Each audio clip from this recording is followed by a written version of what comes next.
அதுவும் அந்த டான்ஸில் 45 செகண்ட் சிங்கிள் டேக்கில் ஆடி தீர்த்திருக்காரு. இந்த வயசில் விஜய் சாரோட எனர்ஜிக்கு என்ன காரணம்? அதுதான் டான்ஸை பொறுத்தளவுக்கு விஜய்க்கு வந்து அது ஒரு வெறியா இருக்கு, ஜாலியாக ரசிச்சு பண்ணுறாரு. அந்த புத்துணர்ச்சி இருக்குல்ல, அது பார்க்கும்போது அப்படியே தெரியுது. இந்த ரஞ்சிதமே பாட்டு சான்ஸே கிடையாது, இன்னொருத்தர் அந்த மாதிரி பண்ண முடியுமான்னா பண்ணவே முடியாது, அப்படிப்பட்ட பாட்டு. ஆனால் அந்த பாடல்களுக்கு முன்னாடி இந்த பாடல் நிற்கிதுன்னா ஒன்றுமே இல்லை. இது வந்து டியூனாக கூட நம்மளால ரசிக்க முடியல. படத்தில் ரோலெக்ஸ் வருவதற்கான வாய்ப்போ அந்த வாய்ஸ் ஓவர் வர்றதுக்கான வாய்ப்பு ஏதாவது இருக்கா சார்? நிச்சயமாக கிடையாது. சூர்யா அந்த படத்தில் நடிக்கவே இல்லை. நாம் சூர்யா தரப்புலையும் கேட்டுட்டோம், விஜய் தரப்புலையும் கேட்டுட்டோம். சூர்யா வந்து இந்த படத்தில் நடிக்கல, குரல் கொடுக்கல. மாஸ்டர் வந்து லோகேஷ் சொல்லிட்டாரு தனி படம் எல்சிக்குள்ள வரான்னு சொல்லிட்டாரு.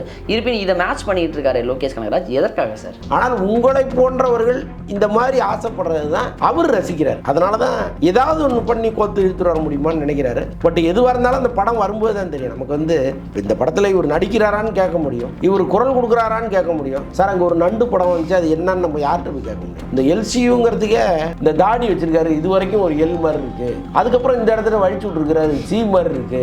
இந்த இடத்த பார்த்தா யூ மாதிரி இருக்கு. அப்போ இந்த படத்தில் எல்சியூ இருக்குன்னு ஒருத்தர் போட்டிருந்தாரு. அண்ணர் அடி, போஸ்டர் அடி, கொண்டாடி கொளுத்தும்படி அப்படிங்கிற ஒரு வார்த்தையை வச்சிருந்தாங்க. இந்த வார்த்தை நம்ம மீண்டும் சொல்வதை போல அரசியலை வெளிப்படுத்துகிற ஒரு வார்த்தையை எடுத்துக்கலாமா? ஆனால் இன்னைக்கு விஜய் யாரை டார்கெட் பண்ணுவாருங்கிற ஒரு கேள்வி இருக்கு. இந்த பக்கம் பிஜேபியை டார்கெட் பண்ணி ஏதாவது பண்ணுவாரான்னா நமக்கு தெரிந்த அவரை இயக்குவதே அந்த கட்சி தாங்கிற மாதிரிலாம் சொல்றாங்க. சரி, உதயநிதி வந்து வளர்ந்து வந்துட்டு இருக்கிறாரு, எதிர்கால திமுக உதயநிதி தான் அப்படின்னா உதயநிதியின் நெருங்கிய நண்பர் நீங்க. உதயநிதி நான் விஜய் அண்ணா ரசிகர்னு அவர் சொல்லிட்டு இருக்காரு, விஜய் சார் ரசிகருங்கிறாரு. அப்போ அங்கேயும் உங்களுக்கு அடைப்படுது. அறம் நாடு நேயர்களுக்கு வணக்கம். இன்று நம்மோடு இணைந்திருப்பவர் வலைபேச்சு அந்தணன் அவர்கள். சார் வணக்கம். சார் வணக்கம். எப்படி சார் இருக்கீங்க? ரொம்ப நல்லா இருக்கேன். இங்கு இந்த வீடியோ போகிறதுக்கு முன்னாடி ஒரு தகவல் ஒன்று சொல்லுங்க சார்.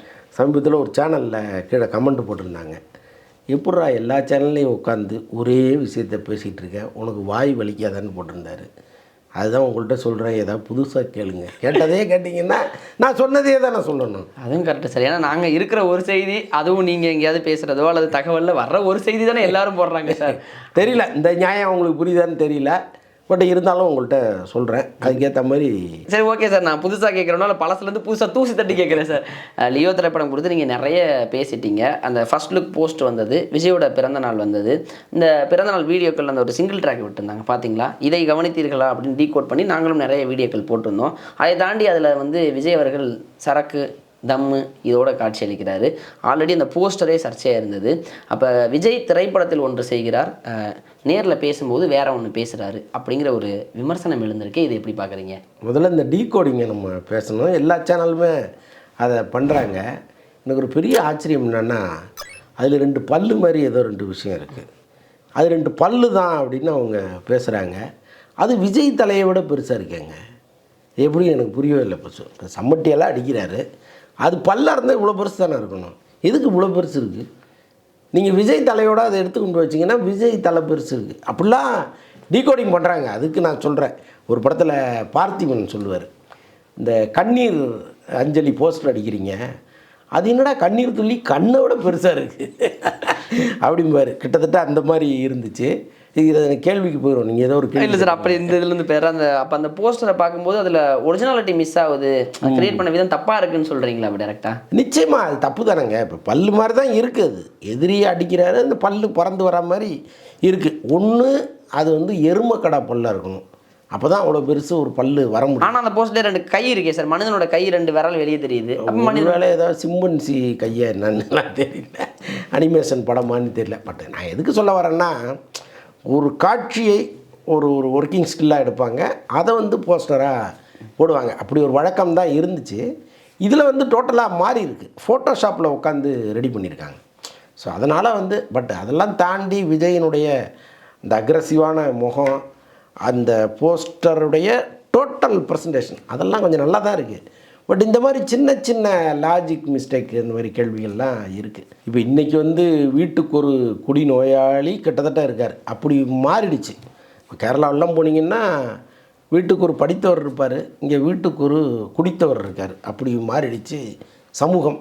அங்கேயும் மதுக்கடைகள் தான் இருக்குது, பட் இங்கேயும் இருக்குது. ஏன் வந்து இங்கே அந்த அளவுக்கு குடித்து விழுந்து புரண்டு குப்பையில் கிடந்து அப்படியெல்லாம் பல பேரை நம்ம பார்க்குறோம். கிட்டத்தட்ட வந்து நம்ம தமிழ் சமூகம் புறையோடி போயிடுச்சு. குடி இல்லாமல் அவனால் வாழ முடியாதுங்கிற அளவுக்கு மாறிட்டான். சந்தோஷம்னா குடிக்கிறான், துக்கம்னா குடிக்கிறான், ரெண்டுமே இல்லைன்னா மனசு வெறுமையாக இருக்குன்னு குடிக்கிறான். ஆக மொத்தம் குடிப்பதற்கு ஏதோ காரணம் அவனுக்கு தேவைப்படுது. அப்போது இந்த மாதிரி போஸ்டர்கள் மேலும் அவனை தூண்டுது அப்படின்னு தான் நம்ம சொல்லணும். இனிமேல் வந்து குடியை குறைக்க முடியுமா, குடியில்லாத மாநிலத்தை நம்ம உருவாக்க முடியுமா அப்படிங்கிறதெல்லாம் பெரிய கேள்வியாக மாறிடுச்சு. குடியில்லாத மாநிலம் உருவாகுமா அப்படிங்கிறதெல்லாம் பெரிய கேள்விக்குறியாயிருச்சு.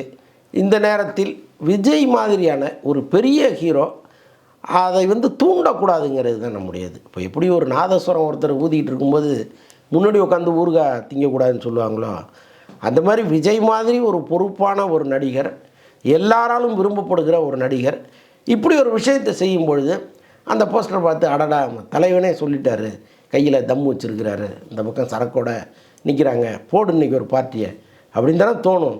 ஸோ அதையும் நீங்கள் தவிர்த்திருக்கலாமேங்கிறது தான். எல்லாத்தையும் தாண்டி தொடர்ந்து அன்புமணி ராமதாஸ் இந்த கோரிக்கையை முன் வச்சுட்டே இருக்கார். வேண்டாம் வேண்டாம் வேண்டாம், ஒரு சமூகம் பாழாக போகுது அப்படின்னு கதறாரு.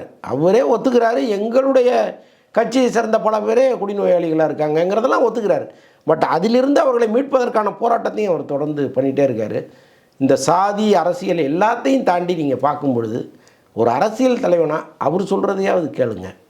ஏன்னா உங்களுக்குன்னு ஒரு பெரிய பொறுப்பு இருக்கு இல்லையா. நீங்கள் வெறும் நடிகனாக இருந்தால் கூட இந்த கேள்வியை நம்ம கேட்க போகிறதில்ல.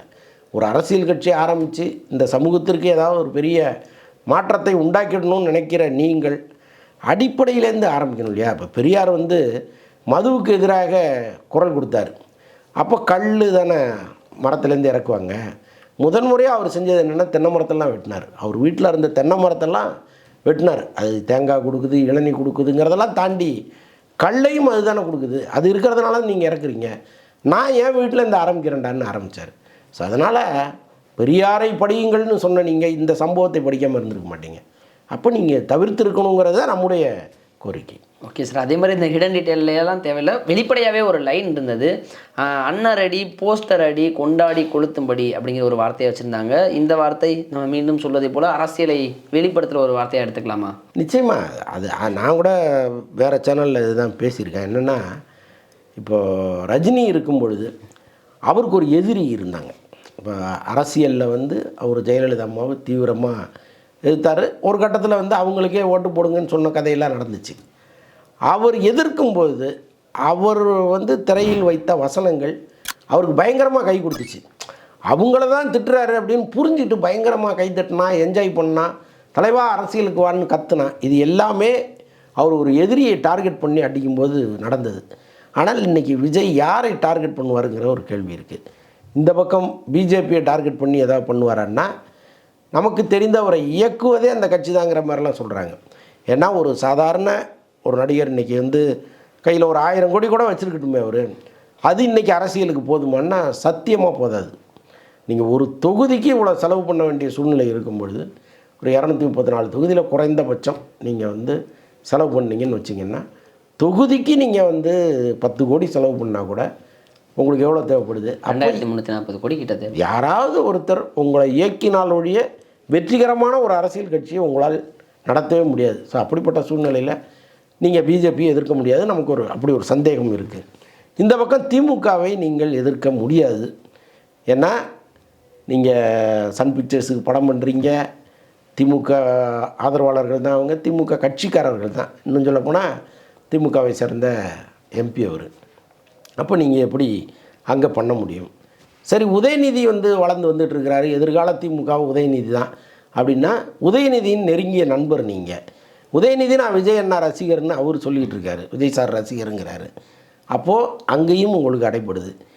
நீங்கள் எதிர்ப்பதென்றால் ஒரே ஆள் வந்து எடப்பாடி பழனிசாமி தான். ஏன்னா அவர் சிஎம்மாக இருக்கும்போது நீங்கள் அவருக்கு எதிராக சில கருத்துக்களை சொல்லியிருக்கீங்க. அவங்களும் உங்களுக்கு எதிராக பல விஷயங்கள் பண்ணியிருக்காங்க. இப்போ சர்க்கார் படத்தில் ஒரு டைலாக் ஒன்று அவர்களை புண்படுத்திச்சு, தியேட்டர்லாம் அடித்து உடைச்சாங்க. இப்போ உங்களுடைய எதிரின்னு நீங்கள் அடையாளம் காட்டினீங்கன்னா இன்றைக்கி அவங்கள தான் நீங்கள் காட்ட முடியும்.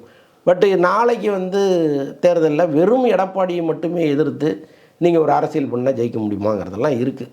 ஸோ இப்படி பல விஷயங்கள் இருக்கும் பொழுது நீங்கள் பாடல் வரிகளாகட்டும், உள்ளே வைக்கிற வசனங்களாகட்டும், அது எந்த பாதிப்பையும் பெருசாக ஏற்படுத்தாதுங்கிறத தான் நான் சொல்ல வரேன். ஓகே சார், அவருடைய முழு அரசியல் வந்ததற்கு பிறகு அவர் எந்த மாதிரியான பாதிப்பை ஏற்படுத்துறாருங்கிறத அதை பொறுத்து வந்து பார்ப்போம் சார். அப்படியே இந்த படத்துக்குள்ளே வந்துடலாம் சார். அதில் வந்து நம்ம ஆல்ரெடி கேட்டிருந்தோம், தேல் கொடுக்கு சிங்கத்தை சீண்டாத மாதிரி வச்சாங்க. திருப்பி அந்த ரோலெக்ஸை முன்படுத்துகிற மாதிரியே சில பாடல் வரியும் சரி அந்த சிஸ்டம்லாம் காமிச்சாங்க சார். படத்தில் ரோலெக்ஸ் வருவதற்கான வாய்ப்போ அந்த வாய்ஸ் ஓவர் வர்றதுக்கான வாய்ப்பு ஏதாவது இருக்கா சார்? நிச்சயமாக கிடையாது. சூர்யா அந்த படத்தில் நடிக்கவே இல்லை. நாம் சூர்யா தரப்புலையும் கேட்டுட்டோம், விஜய் தரப்புலையும் கேட்டுட்டோம்.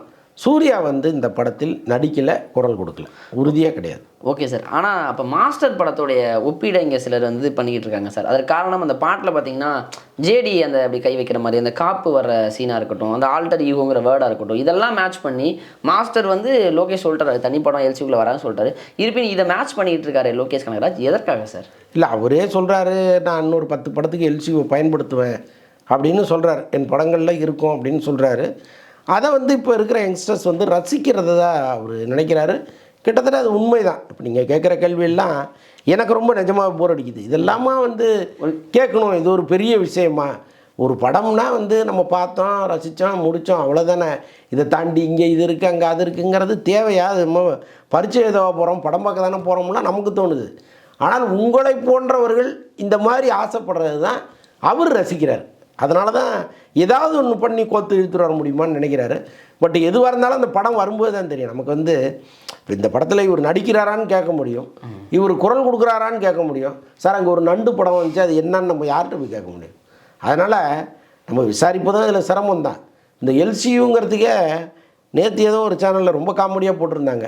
இந்த தாடி வச்சுருக்காரு, இது வரைக்கும் ஒரு எல் மாதிரி இருக்குது, அதுக்கப்புறம் இந்த இடத்துல வழிச்சு விட்ருக்கிறாரு சி மாதிரி இருக்குது, இந்த இடத்த பார்த்தா யூ மாதிரி இருக்குது, அப்போ இந்த படத்தில் எல்சியூ இருக்குன்னு ஒருத்தர் போட்டிருந்தார்.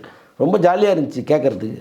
ஸோ அந்தளவுக்கு ஒரு பக்கம் ட்ரோல் பண்ணுவதற்கும் வசதியாக தான் உங்கள் எல்சியூ இருக்குங்கிறதா இந்த நேரத்தில் நான் சொல்லிக்கிறேன். அப்போ இந்த ஒரு ஹைப்பை உண்டு பண்ணுறதற்காக தான் லோகேஷ் கனகராஜ் இது போன்ற விஷயங்களை பண்ணிக்கிட்டு இருக்காரு அப்படின்னு. அதுதான் இப்போ எல்லாமே விளம்பரமாக மாறிடுச்சுங்க. ஒரு படத்தை பற்றி நீங்கள் தொடர்ந்து பேச பேச தான் அந்த படத்துக்கான எதிர்பார்ப்பு ஜாஸ்தியாகும்.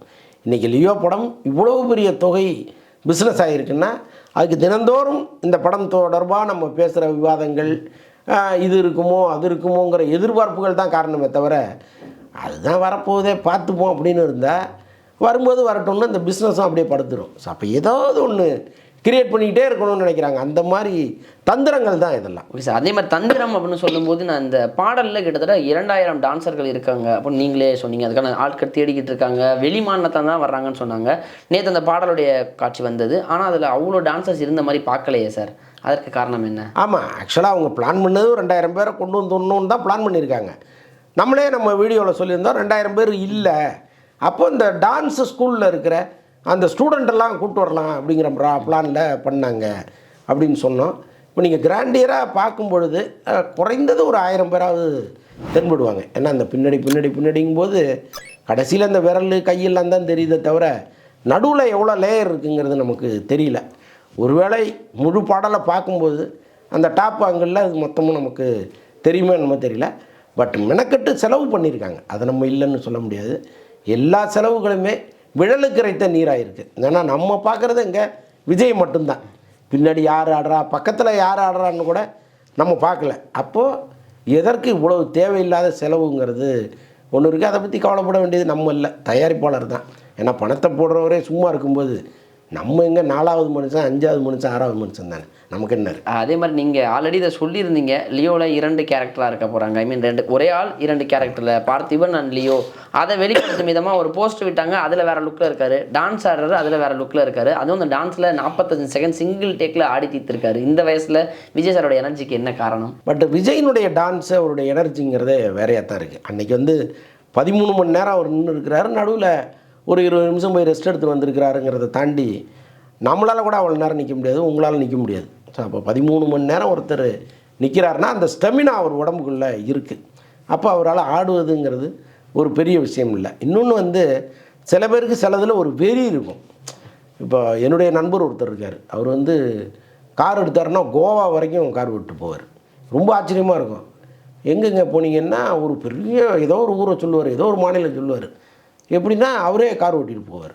ஸோ அதை வந்து அவர் ஒரு பைத்தியமாக செய்கிறார். கார் ஓட்டுறதை வந்து அப்படி விரும்பி செய்வார். நமக்கு வந்து இந்த டிராஃபிக்கில் டி நகர் போயிட்டு வரதுக்குள்ளே முதுகு